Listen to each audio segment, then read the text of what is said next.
Janata Dal United के राष्ट्रीय अध्यक्ष माननीय सांसद श्री राजीव रंजन सिंह जी, पार्टी की बिहार इकाई के अध्यक्ष श्री उमेश कुशवाहा जी, माननीय मंत्री श्री जयंत राज जी, पूर्व सांसद रामकुमार शर्मा जी, पार्टी के मुख्य प्रवक्ता और माननीय विधान पार्षद सम्राट अशोक की जयंती के अवसर पे हम सब लोग यहाँ उपस्थित हुए हैं।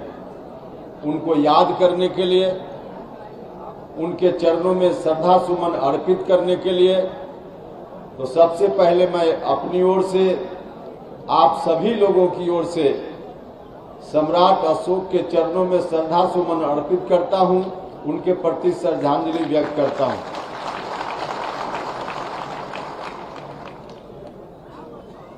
मित्रों,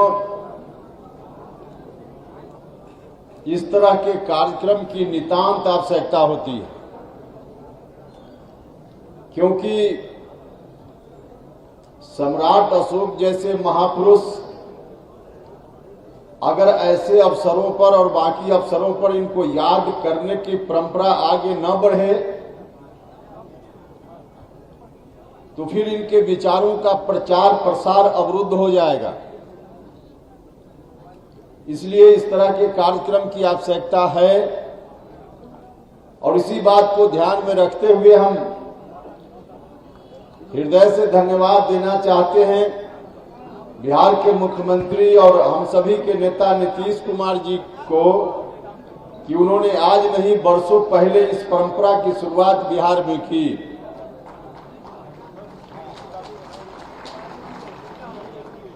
भाइयों और मित्रों,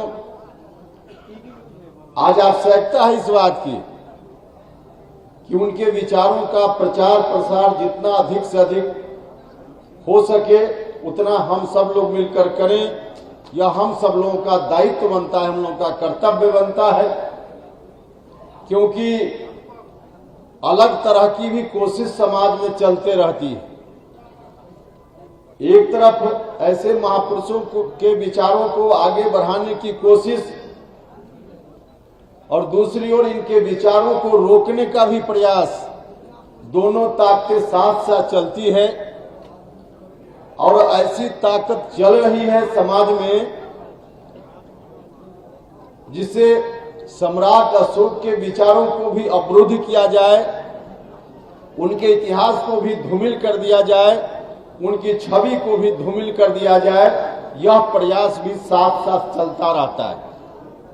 भाइयों और मित्रों, ऐसा प्रयास नहीं चलता होता तो कई बार अखबार में हम सुर्खियों में देखते हैं कि कहीं से किसी ने कह दिया कि तिरंगा झंडा की जगह हम कोई और झंडा हिंदुस्तान में लाने का काम करेंगे। यह प्रयास ही उस तरह का नहीं तो और क्या है। कई बार इस तरह की खबर आती है कि कहीं से चक्र निशान हटा दिया गया या हटाने की कोशिश हो रही है। निश्चित रूप से यही प्रयास है जो बीच बीच में रुक रुक कर हम लोगों के बीच खबर के माध्यम से पहुंचते रहता है और उसी प्रयास का एक हिस्सा था। पिछले दिनों हम सब लोगों ने देखा कि एक कथित साहित्यकार ने किस तरह से सम्राट अशोक के बारे में टिप्पणी की, कितनी अभद्रता के साथ टिप्पणी की गई। कहा गया कि सम्राट अशोक औरंगजेब की तरह थे। भाइयों और मित्रों, सम्राट अशोक की तुलना औरंगजेब से कोई भी व्यक्ति कर रहा है, उसकी मंशा तो समझा जा सकता है, लेकिन उस व्यक्ति को कहीं से पुरस्कृत किया गया और पुरस्कार देकर आखिर क्या मैसेज समाज में देने की कोशिश हुई। हम सब लोगों ने इसीलिए जब उस समय इस तरह की टिप्पणी आई सम्राट अशोक के बारे में, तो हम इस मंच से अपने राष्ट्रीय अध्यक्ष जी का भी धन्यवाद करना चाहते हैं कि इन्होंने प्रतिकार में पहला हाथ उठाया और हम सब लोगों ने मिलकर प्रतिकार किया। लेकिन जो प्रतिकार हमने किया है, हमको इस बात की खुशी है कि चाहे मन से हो बेमन से हो, लगभग तमाम राजनीतिक दल के लोगों ने बाद में कहा कि निश्चित रूप से उस कथित साहित्यकार की कोशिश जायज नहीं थी। एक पॉलिटिकल पार्टी के साथियों ने तो यहां तक कहा कि अक्षम्य अपराध था, अखबार में खबर छपी, अक्षम्य अपराध था। सच में अक्षम्य अपराध है, लेकिन अक्षम्य अपराध है तो उसको सजा देने का काम आखिर कौन करेगा? सजा देने का काम कौन करेगा? हम लोगों ने तो उसी वक्त मांग की, और सिर्फ मांग अखबार में बयान देकर नहीं की, हम लोगों ने कार्यक्रम भी चलाया। और हम धन्यवाद देना चाहते हैं महात्मा फुले समता परिषद के साथियों का।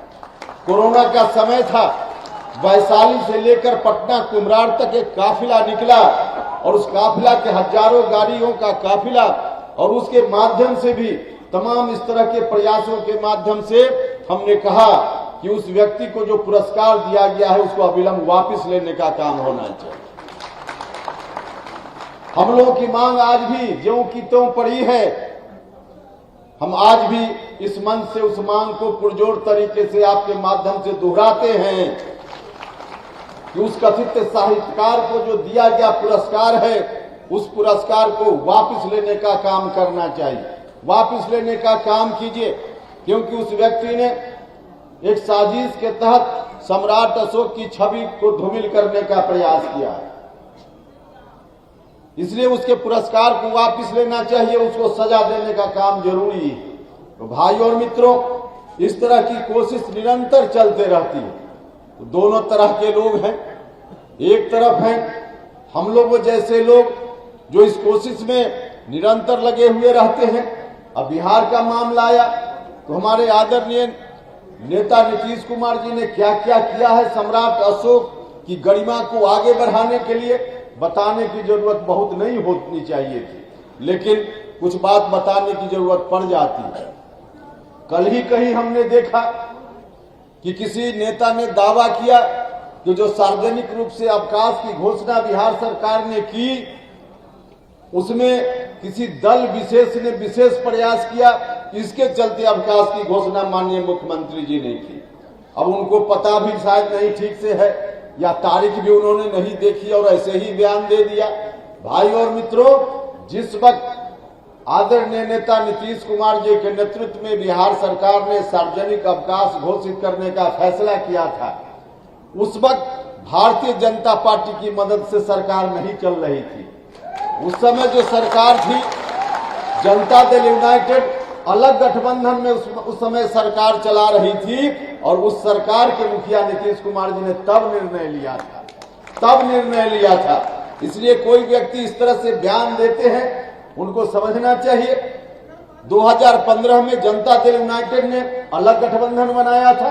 एक राजनीतिक परिस्थिति थी, उस पर बहस का मामला नहीं है, लेकिन जिस परिस्थिति में हो उस वक्त अलग गठबंधन था 2015 में, और 2015 से लेकर 16 तक यह निर्णय हुआ। उस समय जनता दल यूनाइटेड नीतीश कुमार जी के नेतृत्व में फैसला ले रहा था, लेकिन गठबंधन अलग था। इसलिए इस तरह की जो बयानबाजी होती है, मैं आप सब लोगों से आग्रह करना चाहता हूं। कुछ लोग बिना सोचे समझे झंडा उठा लेते हैं। बिना सोचे समझे झंडा उठाइएगा तो दुर्गति हो रही है, और आगे भी दुर्गति होती रहेगी। इसलिए आप सब लोगों से हम आग्रह करेंगे। और यह दुर्गति कोई एक जगह नहीं हो रही, एक जगह नहीं हो रही। आप सब लोग प्रबुद्ध लोग हैं, नेता लोग बैठे हुए हैं। आज क्या हुआ महाराष्ट्र में, आज क्या हुआ मध्य प्रदेश में। महाराष्ट्र में जिस तरह से नीतीश कुमार जी ने बिहार में अति पिछड़ा भाइयों के लिए, दलित भाइयों के लिए, महादलित भाइयों के लिए पंचायती राज संस्थाओं के चुनाव में आरक्षण देने का काम किया, उस तरह से महाराष्ट्र में भी यह काम चल रहा था। महाराष्ट्र में काम चल रहा था। कोई एक व्यक्ति उठा, चला गया कोर्ट में, और कोर्ट ने फैसला दे दिया। कोर्ट ने फैसला दे दिया कि महाराष्ट्र में जो पंचायती राज संस्थाओं में आरक्षण चल रहा था, वो आरक्षण नहीं चलेगा। वहां के कोर्ट ने फैसला देने का काम किया, और वहां आरक्षण रुक गया। जो ओबीसी समाज के लोग हैं, आज वहां आरक्षण के माध्यम से जो उनको मौका मिल रहा था पंचायती राज संस्थाओं में मुखिया बनने का, जिला परिषद का सदस्य बनने का, महाराष्ट्र में कोर्ट ने निर्णय लेकर उस काम को रोक देने का काम किया है। मध्य प्रदेश में भी यह काम हुआ है। मध्य प्रदेश में भी न्यायालय ने मना कर दिया कि वहां ओबीसी के लिए आरक्षण पंचायती राज संस्थाओं में नहीं होगा। यह बात जानने का काम करना चाहिए, जानने का काम करना चाहिए भाइयों और मित्रों। और क्यों रोक दिया, क्या कहकर कोर्ट ने रोक दिया, जरा समझिएगा चीजों को। कोर्ट ने यह कहकर रोक दिया, कई बातें कोर्ट ने कही, जिसमें एक महत्वपूर्ण बात यह है कि कोर्ट ने कहा वहां की सरकारों से कि आपके पास जो डाटा है वह इंपेरिकल डाटा नहीं है। जो डाटा है, जिस डाटा के आधार पे आप आरक्षण देने का काम करते हैं, वह इंपेरिकल डाटा नहीं है। इंपेरिकल डाटा की जरूरत है। इंपेरिकल डाटा का क्या मतलब होता है? डाटा का मतलब जो जात की संख्या है उसके बारे में, जो आंकड़ा है उसके बारे में। कोर्ट ने कहा इंपेरिकल डाटा नहीं है, इंपेरिकल डाटा लाइए और तब हमसे कहिए, हम इस पर विचार करेंगे। इंपेरिकल डाटा का क्या मतलब है? इंपेरिकल डाटा का मतलब है कि अनुमान के आधार पे नहीं चलेगा। जो 100 साल पहले जात की गिनती हुई उसके आधार पे नहीं चलेगा। बिल्कुल प्रयोग से सिद्ध जो व्यवहारिक डाटा, वास्तविक डाटा है, उसको लाइए। यही इंपेरिकल डाटा हुआ करता है। वहां के कोर्ट ने कहा इंपेरिकल डाटा लाइए। इंपेरिकल डाटा कहां से आएगा? कहां से आएगा भाई और मित्रों? हमारी पार्टी ने फैसला किया राष्ट्रीय कार्यकारिणी की बैठक में, सब लोगों को मालूम है कि जातीय जनगणना जरूरी है इस देश में। जो शोषित वंचित समाज के लोग हैं उनको न्याय दिलाने के लिए। ऐसे ही हम लोगों ने नहीं कहा था, ऐसे ही हमारे नेता नीतीश कुमार जी ने नहीं कहा, और ऐसे ही राष्ट्रीय अध्यक्ष जी ने उस बैठक में फैसला नहीं लिया। वास्तव में आवश्यक है। आज कोर्ट भी कह रहा है, एक बार नहीं, न जाने कितनी बार देश के सुप्रीम कोर्ट और विभिन्न न्यायालयों के हाई कोर्ट ने कहा कि डाटा आपके पास नहीं है। 100 साल पुराना डाटा है। 1931 में जात की गिनती हुई, लगभग 100 साल पहले। तो डाटा आपके पास नहीं है, डाटा नहीं है। इसलिए हम लोगों ने कहा, हमारी पार्टी ने कहा कि जात की गिनती जरूरी है। और हम जब भारत सरकार में मंत्री थे, उस वक्त मंत्री थे 2018 में, तब उस समय भारतीय जनता पार्टी के एक बहुत बड़े नेता, जो आज भी बड़े नेता हैं और भारत सरकार की मंत्री परिषद के सदस्य हैं, उस समय उन्होंने कहा था, उसी वक्त कहा था कि 2021 में जो जनरल सेंसस होगा उसके साथ जात की गिनती हम कराएंगे। भारत की सरकार के बहुत महत्वपूर्ण मंत्री ने पार्लियामेंट में स्टेटमेंट दिया, 2018 का स्टेटमेंट। लेकिन आज क्यों बोलती बंद है लोगों की? आज क्या दिक्कत हो गई? आज जरूरत है इस बात की। अगर इंपेरिकल डाटा निकालने का काम इस देश ने नहीं किया है, तो आज महाराष्ट्र में आरक्षण रुका है, मध्य प्रदेश में रुका है, कोई कोर्ट चला जाएगा, बिहार में भी वह स्थिति आ सकती है, बिहार में भी स्थिति आ सकती है। इसलिए हम आप सब लोगों से कहना चाहते हैं, ऐसी स्थिति के प्रति सजग रहिए, सजग रहिए, सचेत रहिए। सिर्फ कोई बुलावे और झंडा लेकर जिंदाबाद करने लग जाइएगा तो फिर मामला वही का वही रह जाएगा। सम्राट अशोक की जयंती या कोई भी महापुरुष की जयंती में भाषण करना महत्वपूर्ण नहीं है। हम सड़कों पर बड़ा बड़ा होर्डिंग लगाकर हम यह दिखा दें कि सम्राट अशोक के बहुत बड़े हम ऐसी हैं, कोई फर्क नहीं पड़ेगा अगर उनके सिद्धांतों को तोड़ने वाली, मरोड़ने वाली ताकत सक्रिय रहेगी और हम लोग चुपचाप बैठे रहेंगे। इसलिए आप सब लोगों से आग्रह है कि जातीय जनगणना हो इस देश में। इसकी कोशिश जो जनता दल यूनाइटेड ने शुरू की है, इस लड़ाई को आगे बढ़ाने का काम करना पड़ेगा। हम राष्ट्रीय अध्यक्ष जी से आग्रह करना चाहते हैं, इस विषय को लेकर आगे बढ़े पार्टी। हर तरह से आज जरूरत है गांव गांव में, क्योंकि लोग उस तरह से लोगों तक ठीक से बात जा नहीं पाती है। नतीजा है कि लोग इधर उधर की बात सुनकर अपना जनमत बना लेते हैं। भाइयों और मित्रों, आज जरूरत इस बात की है, जनता दल यूनाइटेड का एक एक साथी गांव में जाकर इन बातों की चर्चा कर, वहां लोगों को बताए, तब जाकर मामला बचने वाला है, वरना मामला नहीं बचने वाला। इसलिए पार्टी की ओर से कार्यक्रम बने इन चीजों को लेकर। आज हम बैठे हुए पटना केस के मेमोरियल हॉल में। आज जरूरत है कि तमाम प्रखंड कार्यालय में इस तरह का कार्यक्रम हो, जिला के मुख्यालयों में इस तरह का काम हो, हर जगह इस तरह का काम हो, ताकि लोग चीजों को समझ पाएं और सचेत हो पाएं। इस बात की आवश्यकता है। इसलिए मैं पार्टी से आग्रह करना चाहता हूं कि इस काम को आगे बढ़ाना चाहिए। कोर्ट में आखिर इस तरह का फैसला क्यों आता है? भाइयों और मित्रों, निश्चित रूप से अभी जो कोर्ट ने फैसला दिया उसको एक बड़ा बहाना मिला कि डाटा नहीं है, डाटा नहीं है। कोर्ट ने फैसला दिया, लेकिन कोर्ट ने सिर्फ इसलिए फैसला नहीं दिया है, कोर्ट में बैठे हुए लोग भी जो हैं, कोर्ट में जो बैठे हुए लोग हैं, कौन लोग बैठे हुए हैं? हाई कोर्ट और सुप्रीम कोर्ट में कौन लोग बैठे हुए हैं? हाई कोर्ट और सुप्रीम कोर्ट में कोई शोषित समाज का आदमी, वंचित समाज का आदमी, गरीब समाज का आदमी अपवाद के रूप में कभी कभी न्यायपालिका में जाकर वह जज बनता है। बाकी लोग जज तो बनते ही नहीं, जज तो लोग बनते ही नहीं है भाइयों। और इसमें कोई जात की बात नहीं। शोषित समाज में आज जो व्यवस्था है न्यायपालिका में न्यायाधीश बनने की, बहुत दुख होता है हम सब लोगों को यह बात सोचते हुए।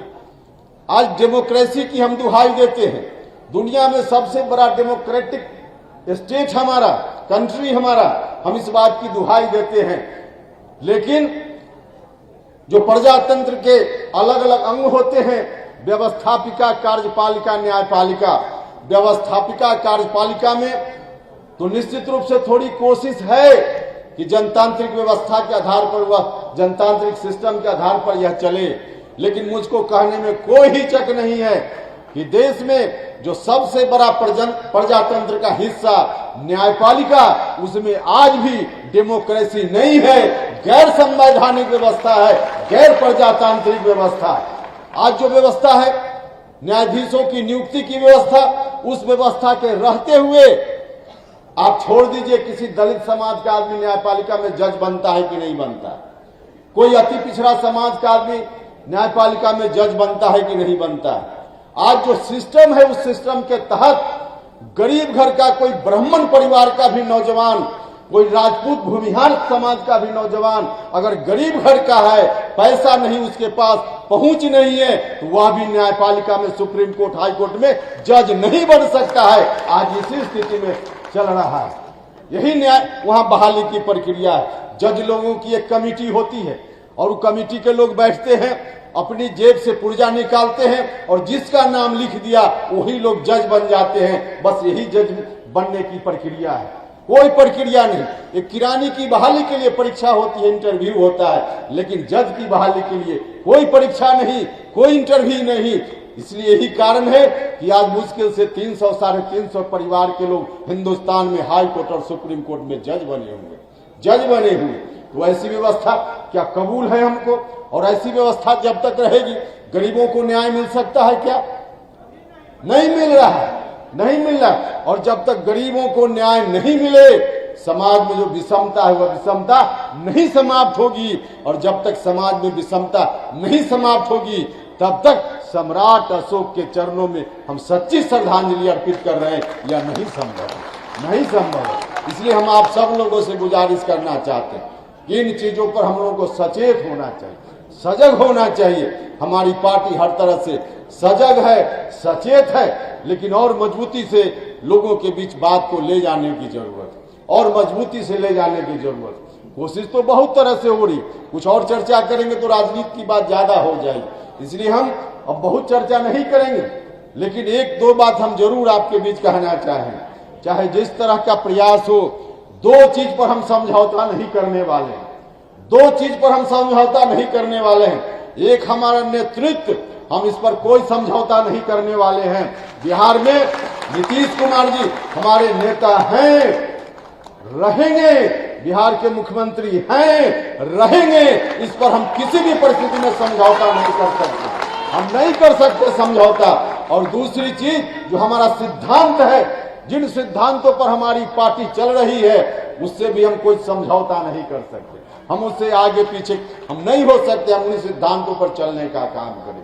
और उन्हीं सिद्धांतों का डिमांड है कि जो व्यवस्था है उस व्यवस्था में समाज में कैसे सामाजिक विषमता समाप्त हो। और इसी के लिए जरूरी है कि सम्राट अशोक जैसे महापुरुषों को याद करने के हम आगे बढ़े, उनके रास्ते पर चलते रहे, मजबूती से चलते रहे, सिर्फ भाषण के माध्यम से नहीं, काम के माध्यम से चलते रहे, काम के माध्यम से चलते रहे। तो भाइयों और मित्रों, यही आग्रह आप सब लोगों से है कि आप सब लोग इतनी बड़ी संख्या में आए। गर्मी का समय है, आज गांधी सेतु जाम हो गया। मुझको जानकारी मिली कि 50 से ज्यादा बस वहीं फंसी हुई रह गई थी बहुत देर तक। तो आप सब लोग आए, बिहार के विभिन्न जिलों से, सभी जिलों से लोग आए हैं, बड़ी संख्या में लोग आए हैं। कार्यक्रम में इतनी अच्छी उपस्थिति हुई है आपकी, हृदय से आप सभी लोगों का मैं धन्यवाद करता हूं, आपके प्रति आभार प्रकट करता हूं। और इन्हीं शब्दों के साथ अंत में फिर से एक बार सम्राट अशोक के चरणों में श्रद्धा सुमन अर्पित करते हुए अपनी बात समाप्त करता हूं। बहुत बहुत धन्यवाद।